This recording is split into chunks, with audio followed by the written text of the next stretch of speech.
ये लड़ाई भी बहुत जरूरी है कि हम सब लोग इकट्ठा बैठे, समाज का पढ़ा लिखा वर्ग जो रिजर्वेशन का फायदा उठाए और नहीं भी उठाए लेकिन समाज से आता है, समाज का इस वर्ग की भी जिम्मेदारी है कि एक जगह बैठे, चाहे वो एसी लगा के क्यों ना बैठे, और समाज के बारे में सोचे और समाज का भविष्य क्या होना चाहिए, उस जमीनी एक्सपीरियंस को, उस जमीनी अनुभव को साथ में लेके हुए एक जगह बैठ के समाज का एजेंडा तय करना बहुत जरूरी है। बाबा साहब ने किया था। जो डायरेक्ट टैक्स देने वाले लोग हैं उनकी संख्या तो बहुत कम है भारत में, और अपर कास्ट भी इस देश का हो, बामन है, बनिया है, खत्री है, so called land owning caste है वो, और जो सबसे बड़ा तबका है जो इस देश का एससी एसटी ओबीसी है, वो सुई से लेके धागा जब लेता है, यह 80% लोग आपको इनडायरेक्ट टैक्सेस देते हैं। और ऑक्सफैम का रिपोर्ट ये कहता है अभी कि भारत का सबसे ज्यादा जीएसटी इस देश के वर्किंग क्लास से आया हुआ है। आरक्षण का मतलब रिप्रेजेंटेशन होता है, लेकिन आरक्षण का मतलब केवल उतना नहीं होता है, आरक्षण का मतलब भागीदारी भी होता है। और किसी भी आजाद देश में जो अपने आप को लोकतांत्रिक देश मानता है और कहता है, उस देश में अगर वो खुद को आजाद कहता है तो उसका सबसे बड़ा काम ये होता है कि वो अपने देश के, जिसको बहुजन बोले, बड़ा तबका बोले, उसमें प्रॉपर्टी का डिस्ट्रीब्यूशन किस तरह से करता है। इसलिए आरक्षण केवल रिप्रेजेंटेशन नहीं है, आरक्षण का मतलब इकोनॉमिक डिस्ट्रीब्यूशन का भी मतलब है, इकोनॉमिक हकदारी का भी मतलब है। और अभी इस टाइम पे जिसको आप रिप्रेजेंटेशन कहते हो, वो आपके 2 लोग बैठा देंगे सुप्रीम कोर्ट में जो आपके खिलाफ जजमेंट देगा। फिर आप क्या करोगे उस रिप्रेजेंटेशन का? आपने बोला सुप्रीम कोर्ट में हमारे जज नहीं है, 2 बैठा दिए, आपके खिलाफ जजमेंट दे देगा। इसलिए now this is not about representation. अब ये रिप्रेजेंटेशन का मसला है ही नहीं कि आपका कोई व्यक्ति वहां होना चाहिए, इसका कोई मसला ही नहीं है। वो लड़ाई आप भूल जाओ। अगर मैं भी आपके समाज का हूं, मुझे किसी सरकार ने, किसी पार्टी ने कहीं बैठा दिया, मैं आपको रिप्रेजेंट करूं, या आप कैसे सुनिश्चित करोगे मुझे बताओ? There is no mechanism. आप मैक्सिमम मेरे घर पर पत्थर चला दोगे, मुझे सोशल मीडिया पे गाली दे दोगे, या आपके सामने मिला मुझे आप 2 झापड़ मार दोगे कि हमने तो उसको नेता बनाया लेकिन तूने काम नहीं किया। उससे आप मेरा घर थोड़ी रोक पाओगे, मैं बहुत बड़ा जब बंगला बनाऊं, नहीं रोक पाओगे। Because the constitution allows me, so called your democracy allows me to accumulate the wealth. फिर आप तो कोई चारा नहीं है कि आप ये सुनिश्चित करो कि आपके समाज का आईएएस, प्रोफेसर, डॉक्टर, इंजीनियर, जज, कोई भी जो बड़ा आदमी बना उसको वो आपको रिप्रेजेंट करेगा। इसका कोई मैकेनिज्म ना संविधान में है, वो केवल मॉरल बर्डन है कि आप रिप्रेजेंट करो। और जब हम आर्थिक सवाल की बात करते हैं तो ये कोई मार्क्सिस्ट सवाल नहीं है। बाबा साहब हिमसेल्फ वाज इकोनॉमिस्ट, और वो अपने बार बार भाषणों में बार बार कह रहे हैं कि this democracy will collapse if there is no economic and social democracy. ये बाबा साहब की शब्द है। सबसे ज्यादा एससी एसटी ओबीसी के महिलाएं डोमेस्टिक वर्कर है, चाहे दिल्ली देख लो, बॉम्बे देख लो, बैंगलोर देख लो, मद्रास देख लो, आप कहीं पे भी जाओ, उनके साथ क्या होता है? Actually harassed, they are economically harassed. वो 14 साल का लड़का जो स्कूल ढंग से नहीं गया, वो अपने गाड़ी पे लिखता है राजे, दैट नॉनसेंसिकल पर्सन। जो हमारा बच्चा ध्रुव दिन रात 2 ड्रेस के ऊपर प्रेस मार मार के डिग्री लेके आता है, वो उसकी इज्जत नहीं करता है। चौक में हमारा लड़का आज भी खड़ा नहीं हो सकता। हमारी लड़कियां आज भी अच्छे कपड़े पहन के जाए गांव से तो वो टिका टिप्पणी करते हैं। मैं उसको क्या क्षमता सिखाऊं, क्योंकि उसके बाप के पास में 10 एकड़ 100 एकड़ जमीन है। मुझे वो जमीन छीनना है, वो आंदोलन खड़ा कर रहे हैं, तो मैं आपके साथ हूं। मैं वो मराठों को क्षमता नहीं सिखाना चाहता। This is the battle we want to do. अगर ये बैटल है तो इस बैटल में हम आपके साथ है, और यही हमारे संगठन का साफ साफ कहना है। क्योंकि आपको ना इस देश का कोई अपोजिशन पूछ रहा है, ना इस देश का रूलिंग पार्टी पूछ रहा है, ना आपके नेता पूछ रहे हैं, किसी को कुछ पूछना नहीं है। और जब एजेंडा आपके पास है ही नहीं, तो जब आपका नेता आपके घर में वोट मांगने के लिए आता है, आप उसे क्या पूछते हो? मुझे कोई एक बताया, पिछली बार आपके घर में कोई नेता आपको वोट मांगने, आप उसको क्या सवाल पूछा? आप अगर बनियों के बीच में जाके, मैं गुजरात में रहता हूँ, सूरत में, आप बनियों के बीच में जाओगे और बनिया मुझसे हमेशा पूछता है कि भाई हमारा दुकान का क्या? उसका एजेंडा तय है। मराठा का एजेंडा तय है, वो आरक्षण मांग रहा है ओबीसी में। ब्राह्मणों का एजेंडा तय है, सभी का एजेंडा तय है। वो क्या चाहता है, क्या मांगना चाहता है? आपका और हमारा एजेंडा क्या है? What does we want? अगर हम किसी इलेक्शन प्रोसेस में बिलीव करते हैं कि इस देश में इलेक्शन होते हैं, वोट देते हैं, उसमें बिलीव करते हैं, तो हमारे नेताओं को, उनके नेताओं को पूछने के सवाल, यानी हमारे पास एजेंडा क्या है, व्हाट, हम लोग पूछ क्या रहे हैं उन्हें, कि बौद्ध विहार बना दो, एक लाइब्रेरी बना दो, बस इतना? क्या एजेंडा क्या है हमारा? मैं वही बोल रहा हूँ कि इस देश की संपत्ति में हक मांगना ही हमारा एजेंडा होना चाहिए। की बात होगी तो हम लोग अगर इकट्ठा होकर अपना एजेंडा तय नहीं करेंगे तो हम खत्म हो जाएंगे। And they form the RSS, as someone mention. RSS 1925 से बनी, 24 में बहिष्कृत करनी सभा बनी, और सत्ता सैनिक दल भी उसके पहले बन चुका था। तो आरएसएस हमारे बाद में आ रहा है। बिकॉज वो क्यों आ रहा है, उसका कॉन्टेक्स्ट आपको देखना पड़ेगा कि भारत तब आजाद हो रहा है, और आजाद भारत में संविधान कह रहा है इक्वलिटी की बात। लेकिन इक्वलिटी की अगर वो बात कर रहे हैं तो सबसे बड़ा डर किसको होगा? जो मोनोपोलाइज करके रखा हुआ है, जो सत्ता पर हमेशा काबिज रहा हुआ है, जिसने एजुकेशन को काबिज किया है, जिसने अर्थव्यवस्था को काबिज, उसको सबसे बड़ा डर लगेगा। और वो सबसे पहले इकट्ठा हुआ, और उसको पता है अगर हमें इकट्ठा होना है तो किसी को उल्लू बना हिंदू के नाम पे, तो सबको हिंदू हिंदू के नाम पे इकट्ठा उन्होंने किया। लेकिन उसी आरएसएस को ये पूछो कि इसी सरकार में, उसी विदर्भ में जहां से मैं आता हूं, जो सबसे ज्यादा विदर्भ में सुसाइड किसी ने किया है तो ओबीसी समाज ने किया। अगर आंकड़ों से देखोगे, पी साइनाथ ये बताता नहीं है क्योंकि वो भी ब्राह्मण है।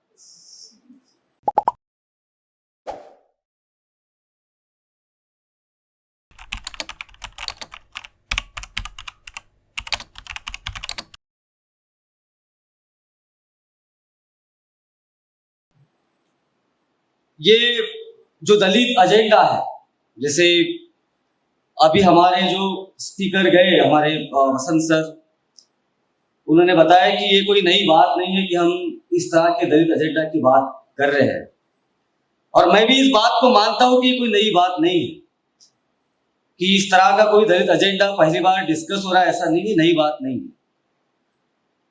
पहले हो सकता था कि ये आंदोलन के रूप में दिखता था, हमें सड़कों पे दिखता था इस तरह के एजेंडे। गांव में, दूर दराज में जब आंदोलन होते थे उसमें दिखता था, जहां पे दीपक भाई ने जिसका जिक्र किया कि इस तरह के एजेंडे हम जमीनी तौर पे बात करते हैं, ना कि इस तरह के एक सभागृह पे बात करते हैं। खैर, उस बात पर मेरी अपनी एक राय है जो मैं बाद में रखूंगा, लेकिन क्योंकि इस बात का जिक्र बार बार किया गया है कि इस तरह के एजेंडे को इसके पहले भी रखा गया है, इसके बारे में बात की गई, तो यस, इसके बारे में बात की गई। बाबा साहब के लीडरशिप होने के पहले भी, मैं विदर्भा से आता हूँ, नागपुर से आता हूँ, मेरा पीएचडी विदर्भा के ऊपर है, हमारे आंदोलन के ऊपर है। तो बाबा साहब के विदर्भा में आने के पहले भी जो वहां के मिल मजदूर थे, उनके जो नेता थे, वो अपने समाज के हितों के लिए उस समय के जो अंग्रेजों की सरकार, जो अंग्रेज अधिकारी होते थे, उनके सामने आंदोलन करते थे कि हमारे समाज के लिए क्या क्या जरूरतें हैं और क्या क्या जरूरतें पूरी होनी चाहिए। इस तरह के भी आंदोलन होते थे। तमिलनाडु में भी एमसी राजा और उनके पहले भी हमारे लोग जो मिलों में और बाकी जगह काम करते थे, वो भी अपने हितों के लिए लड़ते थे। जो आज का पाकिस्तान है, जहाँ पे बहुत बड़ी आबादी हमारे समाज की, शेड्यूल्ड कास्ट की है, जिसका जिक्र बहुत बार नहीं किया जाता, और खास करके भारत जब डिवाइड हुआ और वहां से जब हमारे बहुत सारे लोग भारत में आने लगे, और अभी भी काफी लोग हैं, वहां पे भी हमारे नेता थे। और मैं बाबा साहब के पहले की बात कर रहा हूं, लेकिन बाबा साहब के समय में इस एजेंडे को एक स्वरूप मिला, और वो स्वरूप ये था कि उस एजेंडे को धार मिली एक नए आर्गुमेंट से, उस एजेंडे को धार मिली एक नए एजुकेशनल टोन की वजह से। क्योंकि जो एजेंडे आप जमीन पर कितने बार भी कहो, कितने बार भी आपके लोग यहां तक कि आत्महत्या भी कर ले उस एजेंडे, जैसे जमीन का मुद्दा है, जमीन के मुद्दे के लिए हमारे बहुत लोगों ने आंदोलन किया है, लेकिन जब तक बाबा साहब का इमरजेंस नहीं होता है, जब तक बाबा साहब एक बड़े तौर पे उस आंदोलन को रिप्रेजेंट नहीं करते हैं, तब तक हमारे एजेंडे नेशनल एजेंडे का पार्ट नहीं बनता है।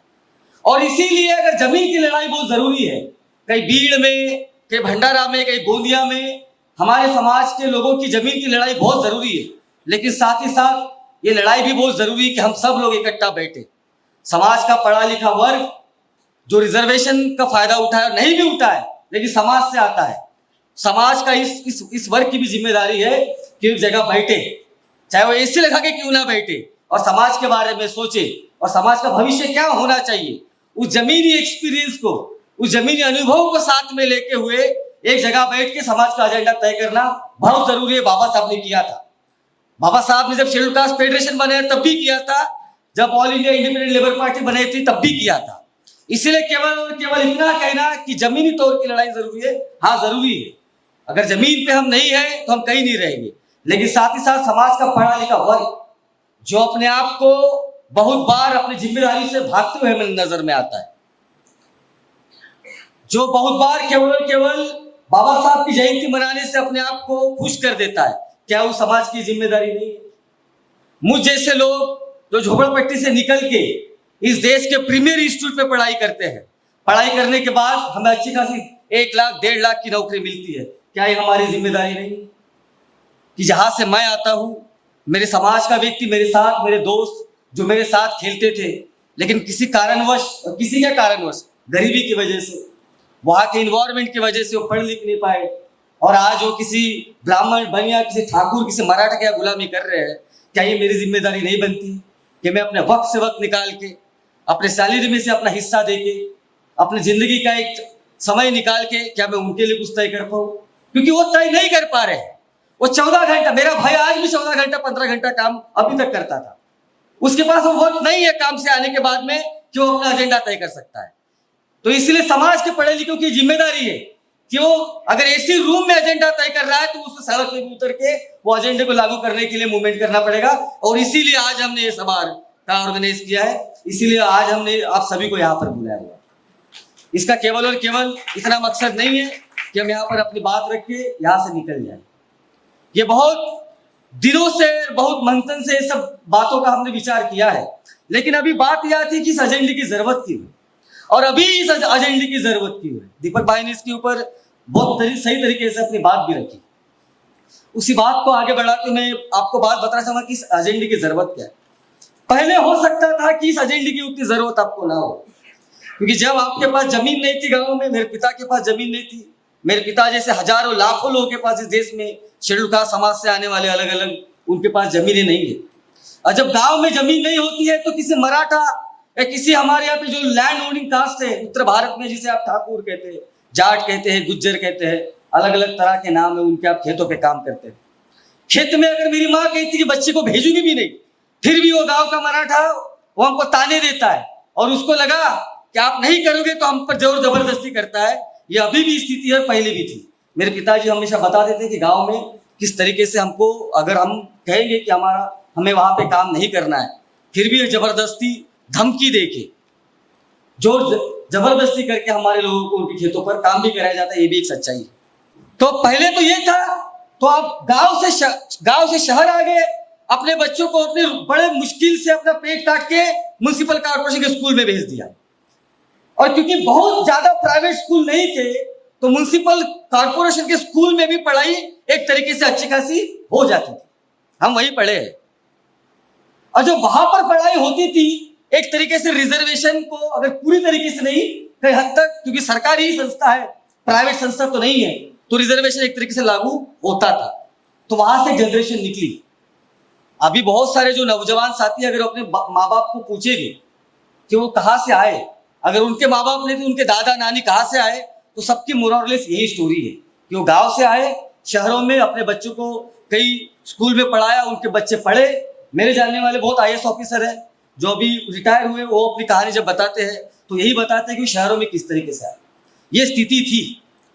यानी अगर भारत का संविधान लागू होने से अभी कुछ सालों तक, अगर 1990 तक अगर हालत देखा जाए तो इस तरह की हालत हमें नजर में आती थी कि गांव से शहर में आने का एक होप था कि आप शहर में आओगे, बड़ी काट कसर करके, पेट काट के, आप अपनी सरकारी संस्था में पढ़ के अपने बच्चों को पढ़ा के एक मोबिलिटी जनरेशन आप खड़ा कर सकते थे। एक जनरेशन खड़ा हुआ जो राइटर बना, जो कलाकार बना, जो पॉलिटिक्स में आया, जिसने राजनीति की, और बामसेप उसका एक बहुत बड़ा उदाहरण हमें नजर में आता है। तो सरकारी कर्मचारियों का संगठन बना जिसने उत्तर प्रदेश में एक दलित महिला को उस उत्तर प्रदेश का चीफ मिनिस्टर बनाया। यह हमारे सामने सबसे बड़ा एग्जाम्पल है।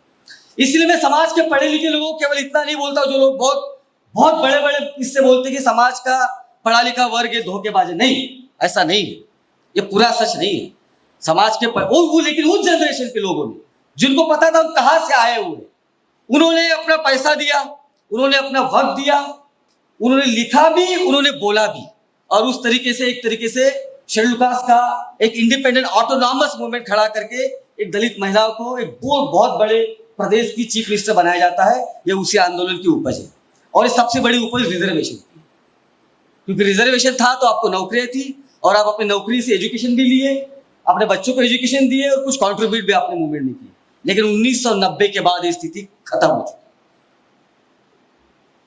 1990 के बाद में जो स्कूलें सरकारी थी, मैं सरकारी स्कूल में पढ़ा हूं, मैं भला ही नीचे डाल के, हम बोरा डाल के पढ़ते थे, घर से लेके जाते थे, लेकिन टीचर्स थे, they would teach us English, maths और एवरीथिंग। और ये स्कूल वो स्कूलें थी जो हमारे समाज के लोगों ने बनाई थी। विदर्भ में सबसे अच्छी बात ये थी, जो बाबा साहब के पहले के मूवमेंट का जिक्र किया, तो बाबा साहब के आने के पहले भी वहां के खास करके महार कम्युनिटी ने अपने महिलाओं के लिए हॉस्टल बनाए, अपनी खुद की प्रेस बनाई थी। बंसोड़ी जी का अगर आप देखते इतिहास तो उन्होंने अपनी प्रेस बनाई थी, जहां पर वो दलित महिलाओं के अत्याचारों के बारे में लिखते थे, उनकी वाइफ उनके साथ में बैठ के काम करती थी। ये बाबा साहब के पहले की बात कर। लेकिन बाबा साहब के आने के बाद में ये धारा बहुत तेज हुई और बहुत सारे कॉलेज अपने हमारे कम्युनिटी के लोगों ने बनाए, स्कूलें बनाई, जहां से हमारे बच्चे मेरिट में आते थे। यानी जिनके माँ बाप हाथ रिक्शा चलाते हैं, साइकिल रिक्शा चलाते हैं, उनके बच्चे मेरिट में आते थे, क्योंकि हमारी स्कूल थी, टीचर हमारा था, चपरासी हमारा था, भले ही जगह हमारे पास कम हो, लेकिन साधन हमारे थे। तो कोई हमें ये नहीं कह सकता था कि तू महार का लड़का है, तुम्हें जानबूझ के कम मार्क्स दूंगा। जो कि हमारे साथ कब हुआ, जब हम कॉलेज में गए। जब स्कूल में थे तो हमको कभी लगा ही नहीं कि जाती है, लेकिन जब कॉलेज में गए, जहां पे बामन बनिया बैठा हुआ है, जहां पर खत्री बैठा हुआ है, जहां पर मैं साफ सब कहूंगा इस महाराष्ट्र का मराठा बैठा हुआ है, जो अपने आप को कुंभी से ऊपर समझता है, राज उसी का आरक्षण मांग रहा है, वो बैठा हुआ है, वो हमारे साथ जाति का डिस्क्रिमिनेशन करता था। मैं जब जेएनयू में गया तो मैं अपने दोस्तों से जब मिला, जो दूर दराज से, कोई पासी है, कोई चमार है, कोई झारखंड से आया है, कोई बिहार के बहुत ही दूर दराज से आया हुआ है, जहां पर आप सोच नहीं सकते कि यहाँ से बच्चा आ सकता है। और इस तरह के जगहों पे आने का रीजन ये था कि यहाँ पर जो लगने वाली फीस है वो 100 रुपये हम साल का दे रहे, 150 रुपये दे रहे, हमको हॉस्टल मिल रहा है, हम बड़े बिंदास तरीके से पढ़ रहे हैं। मैंने पहली बार मेरी जिंदगी में बिना सोचे कि कल मेरे को काम को जाना है, पहली बार मैंने पढ़ा अपनी जिंदगी में 30 में, जब मेरा पहली बार एडमिशन हुआ, कि मुझे जब एहसास हुआ कि मुझे स्कॉलरशिप है, मैं आज अपने क्लास में बैठ रहा हूँ, मुझे लाइब्रेरी जा रहा हूँ, मुझे एहसास, तो यकीन नहीं हो रहा था कि अगले दिन मुझे ये नहीं सोचना कि कल मुझे किसी सिंधी के घर में, हमारे सिंधी होते उसके घर में काम को जाना है। यह एहसास अपने आप में इतना बड़ा एहसास था कि मेरी पूरी जिंदगी चेंज कर दिया। और यही एहसास मैंने जेएनयू में देखा। मेरे दोस्त जो उत्तर प्रदेश से आते थे, जो बिहार से, झारखंड से, जो गढ़चिरौली से आते थे, उनके अंदर एहसास था।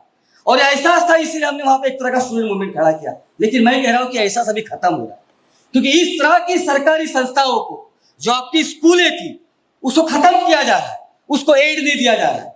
अगर कोई शेड्यूल कास्ट कोई अच्छा काम कर रहा है, कोई स्कूल चला जा रहा है, तो भारत सरकार से लेकर महाराष्ट्र सरकार, केवल महाराष्ट्र की बात नहीं है, हर जगह उनको एड नहीं दिया जाएगा, उनकी स्कूलें बंद। जहां से मैं आता हूं, जिस स्कूल में पढ़ा, उसकी आज हालत बहुत सही नहीं है, वहां के टीचरों को सैलरी भी नहीं है।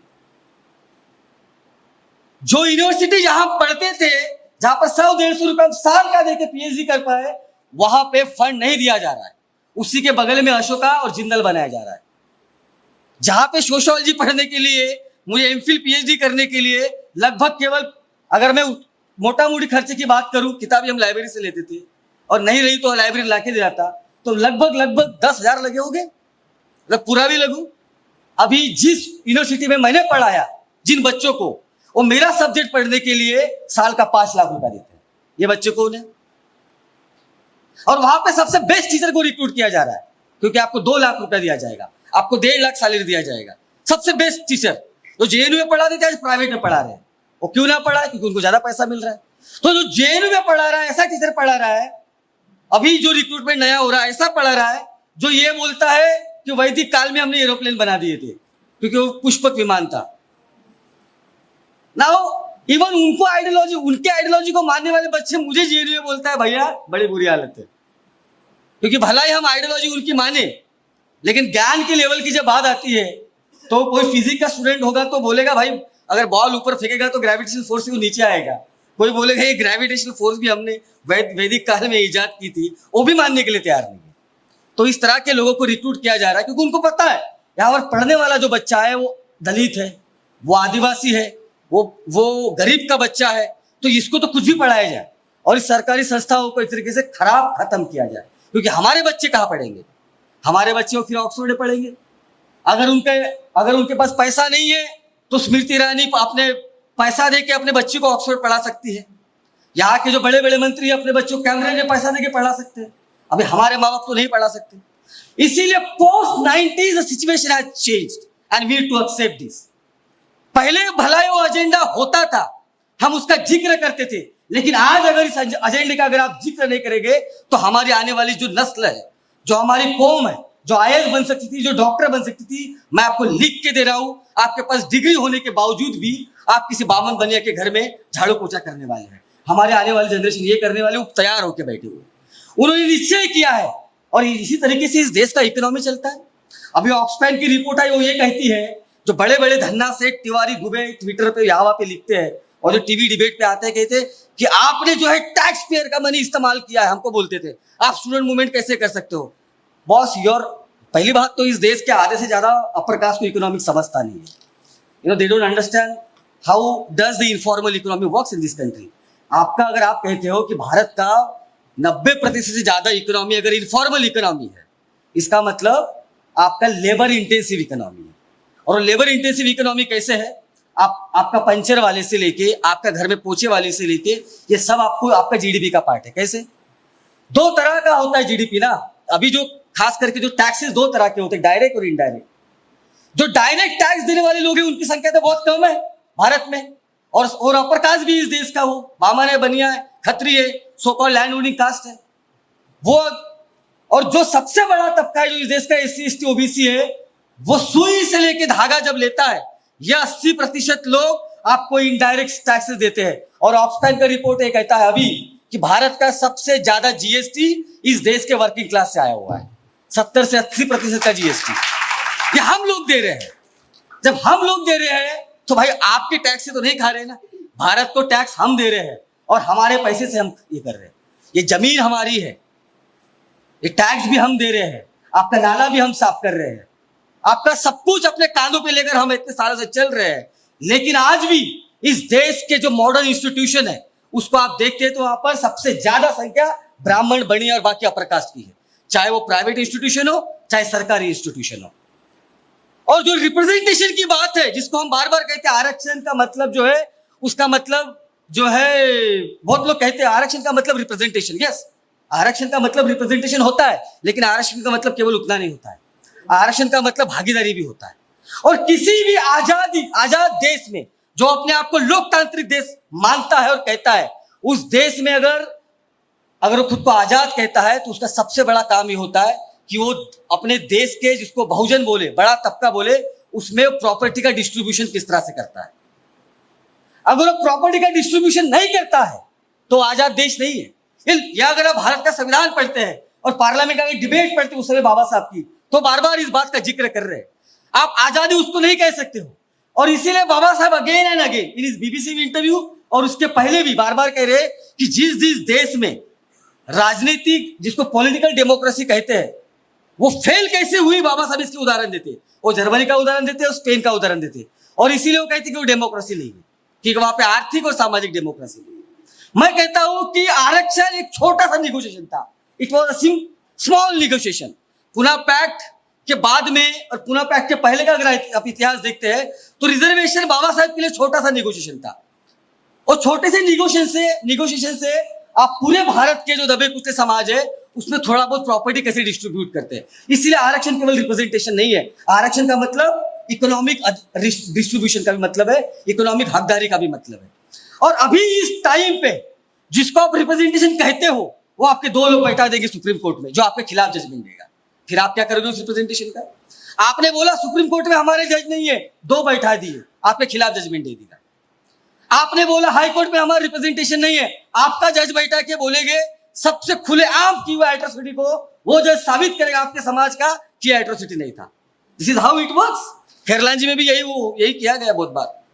भावरी देवी के केस से लेकर आप जितने भी केसेस पढ़ोगे, जब जब समाज खड़ा होगा, समाज के व्यक्ति को बैठाएंगे, समाज का जज बैठाएंगे। हम कॉलेज में थे, जब हम पर कोई कमेटी बैठती थी, हमारे समाज के प्रोफेसर को बैठा के हमारे खिलाफ जजमेंट दे देते। मुझे 6 महीने के लिए यूनिवर्सिटी से सस्पेंड किया था, हमारे 14-15 लोगों को।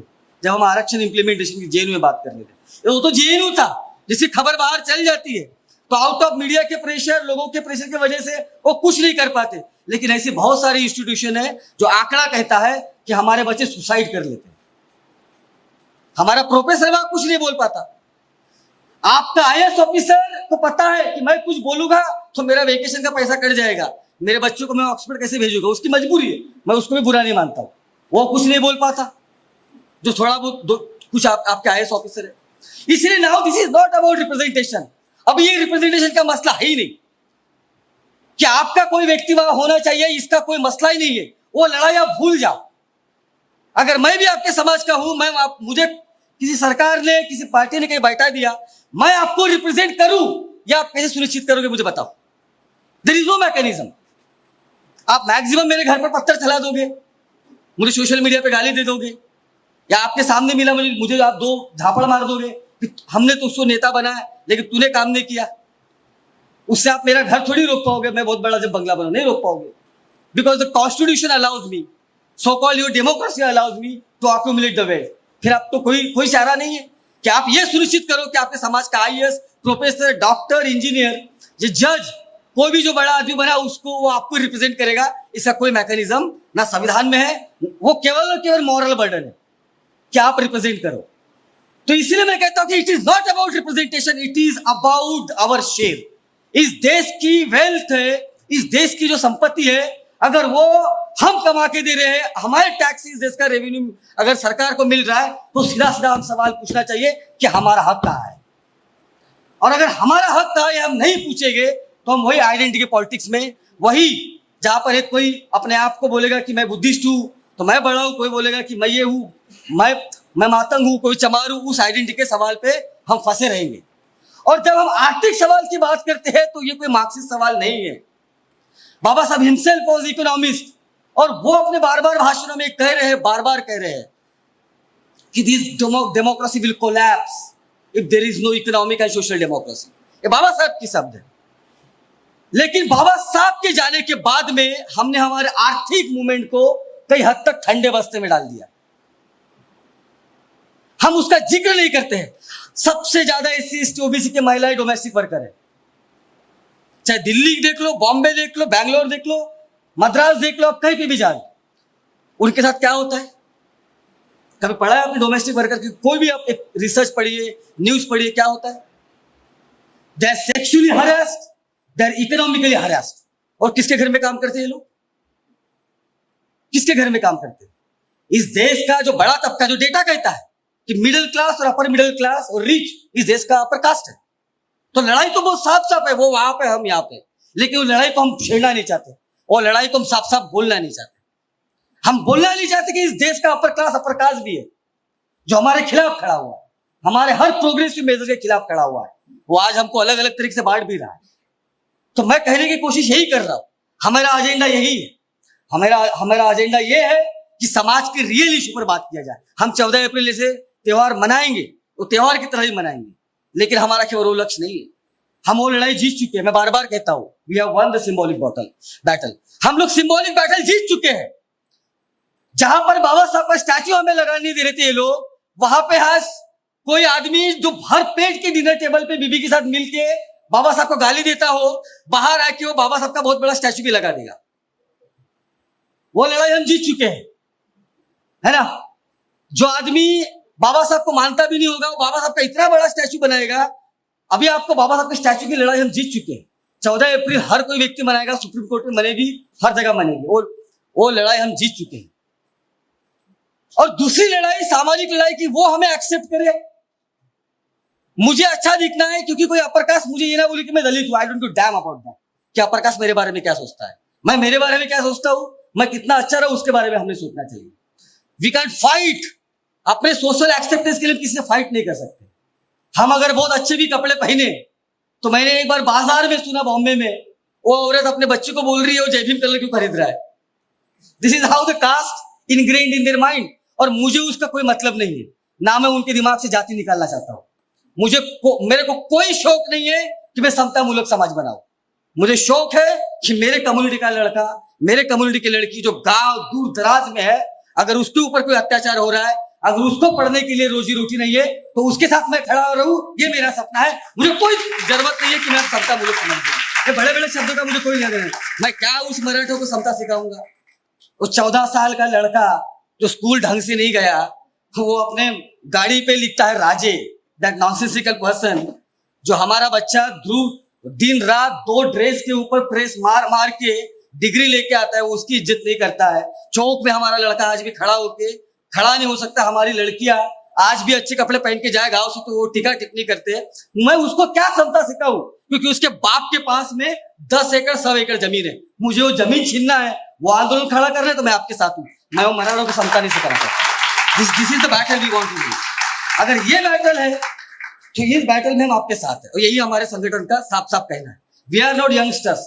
और मुझे खुशी है जिन जिन यंगस्टर्स में मिला, they are so happy about this entire discourse, इस बात के बारे में। लेकिन जो हमारे समाज के बुजुर्ग हैं, हम उनकी इज्जत करते हैं, लेकिन सबसे पहला सवाल है पूछे कि तुम क्या करोगे? बोले आपने भी तो कुछ नहीं किया ना, आपने भी उतना ज्यादा कुछ नहीं किया। अगर इतना ज्यादा आप कुछ करते तो हमारी सबसे बड़ी आबादी झोपड़पट्टी में नहीं रहती। आज पता है आपको, आप हेल्थ का डेटा उठा के देखिए, मल नरिशमेंट, हमारी समाज के आदिवासी और हमारे समाज की औरतें बच्चा पैदा करने के बच्चे को दूध नहीं पिला सकती, सबसे ज्यादा मल नरिशमेंट है। तो सवाल ये, तो मैं इसलिए हैप्पी हूं कि समाज का जो नया पढ़ा लिखा वर्ग है, जो समझता है, जिसके पास जानकारी का अभाव नहीं है, इस बात मैं समझता हूं हमारी जिम्मेदारी है। ये बात कहना है कि जमीनी तौर पे लड़ाई खड़ी करो, बिल्कुल खड़ी करनी चाहिए, लेकिन मैं इस बात से बिल्कुल अग्री नहीं करता हूं कि मेरा भाई, मेरा दोस्त, मेरी बहन, मेरी माँ जो 14 घंटे किसी घर में गुलामी करके आई हो, वो 14 घंटे गुलामी करने के आने के बाद ये भी बोझा ले कि समाज में मूवमेंट कैसे चलाना है, ये बोझा वो नहीं ले सकती। ये बोझा हमको हमारे खाने पे लेना होगा, अरे हमारी जिम्मेदारी है। I don't agree with this entire romanticism. अरे गांव के लोगों को तो पूरा विजडम ही होता है, और वो तो देख के बता देता है बारिश कब होगी, और आदिवासी को पता ही चल जाता है कि वो तो बात करता है पहाड़ों से। This nonsense.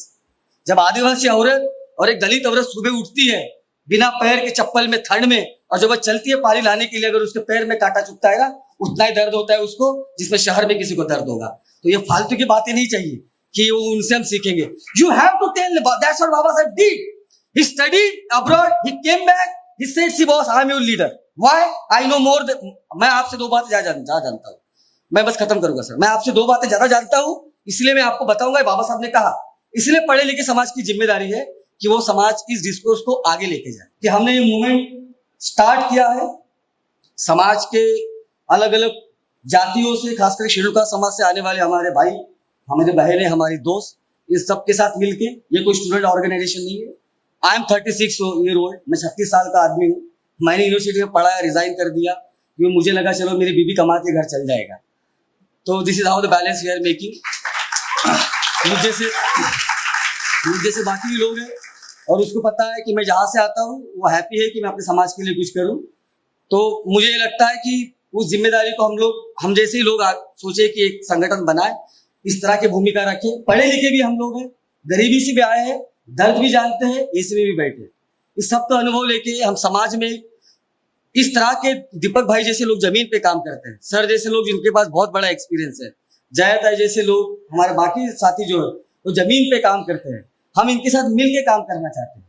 इनके साथ एक मिल के हम चाहते हैं कि एक एजेंडा जमीनी तौर पे हो, क्योंकि आपको ना इस देश का कोई अपोजिशन पूछ रहा है, ना इस देश का रूलिंग पार्टी पूछ रहा है, ना आपके नेता पूछ रहे हैं, किसी को कुछ पूछना नहीं है। और जब एजेंडा आपके पास है ही नहीं, तो जब आपका नेता आपके घर में वोट मांगने के लिए आता है, आप उसे क्या पूछते हो? मुझे कोई एक बताया, पिछली बार आपके घर में कोई नेता आपको वोट मांगने, आप उसको क्या सवाल पूछा? आप अगर बनियों के बीच में जाके, मैं गुजरात में रहता हूँ, सूरत में, आप बनियों के बीच में जाओगे और बनिया मुझसे हमेशा पूछता है कि भाई हमारा दुकान का क्या? उसका एजेंडा तय है। मराठा का एजेंडा तय है, वो आरक्षण मांग रहा है ओबीसी में। ब्राह्मणों का एजेंडा तय है, सभी का एजेंडा तय है। वो क्या चाहता है, क्या मांगना चाहता है? आपका और हमारा एजेंडा क्या है? What does we want? अगर हम किसी इलेक्शन प्रोसेस में बिलीव करते हैं कि इस देश में इलेक्शन होते हैं, वोट देते हैं, उसमें बिलीव करते हैं, तो हमारे नेताओं को, उनके नेताओं को पूछने के सवाल, यानी हमारे पास एजेंडा क्या है? व्हाट हम लोग पूछ क्या रहे होंगे कि बौद्ध विहार बना दो, एक लाइब्रेरी बना दो, बस इतना। क्या एजेंडा क्या है हमारा? मैं वही बोल रहा हूँ कि इस देश की संपत्ति में हक मांगना ही हमारा एजेंडा होना चाहिए। और जो एजेंडा आपके पास में अगर आपको मिला होगा, उसमें हमने वही बताया, बजट का एनालिसिस करके बताया कि क्या क्या हमारे एजेंडा हो सकते हैं। तो आने वाले समय में हम उम्मीद करते हैं कि समाज में दूर दराज में काम करने वाले लोग जो सच में हमारे समाज के लिए काम करना चाहते हैं, हम उनके साथ काम करने के लिए तैयार है, विदाउट एनी ईगो। हमको अपने संगठन का नाम भी अगर आपको नहीं देना चाहते तो वी डोंट वांट दैट। अगर एजेंडा पे काम हो रहा है तो हम आपके साथ हैं। इसी के साथ आने वाले समय में ये मूवमेंट आगे बढ़ेगा। और अभी हमने दिल्ली स्टेट कमेटी बनाई है, अभी हम आसाम में अपना संगठन बना रहे हैं। पूरे नॉर्थ इंडिया का जिम्मेदारी मेरे ऊपर है, तो मैं नॉर्थ में अभी हम हमारा संगठन बना रहे हैं।